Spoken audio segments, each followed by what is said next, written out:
மனசஞ்சலமே வாழ்க்கை, மன போராட்டமே தொழில், உடலை வருத்திக் கொள்வதே கொள்கை என சோகம், கோபம், பதற்றத்துடன் கூடிய வாழ்க்கை முறையை அமைத்துக் கொண்டவர்கள் மன அழுத்தத்திற்கு ஆளாகிறார்கள். உடல் தளர்ச்சி, நரம்பு தளர்ச்சி, மூச்சு திணறல், மூட்டு வலி என ஒரு கட்டத்தில் நோய் இவர்களை தேடி வருகின்றன.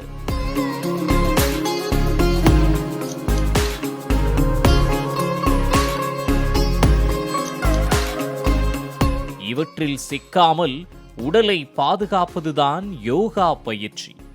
உடலுக்கு உகந்த உணவுடன் தேவையான உடற்பயிற்சியும் சேரும்போது உடலும் மனமும் வலுவடைகின்றன.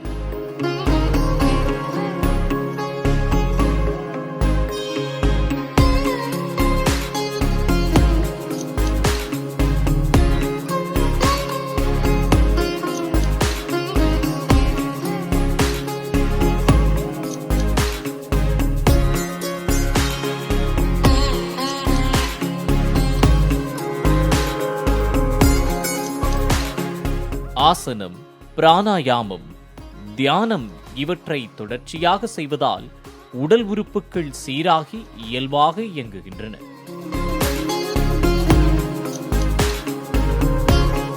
சீரான மூச்சுக்கும் நாடி துடிப்பிற்கும் உதவுகிறது யோகா பயிற்சி. உடலில் இரத்த அழுத்தத்தை கட்டுப்படுத்தி எப்போதும் புத்துணர்ச்சியை அளிக்கிறது யோகா பயிற்சி.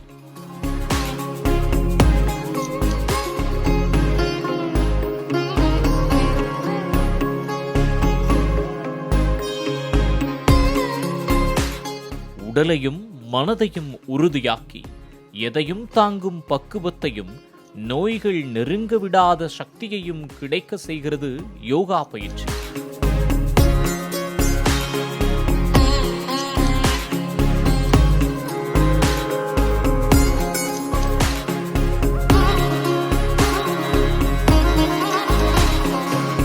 முதுமை பருவத்தை தள்ளிப்போட வைக்கிறது யோகா பயிற்சி.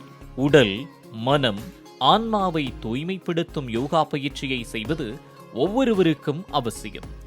தினசரி யோகா செய்தால் முதுமையிலிருந்தும் நோய்களிலிருந்தும் தப்பிக்கலாம் என்பது நிச்சயம்.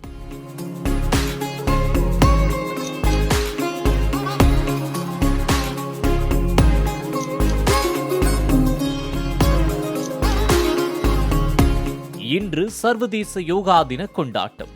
அன்றாட வாழ்க்கையில் யோகா பயிற்சி அவசியம்.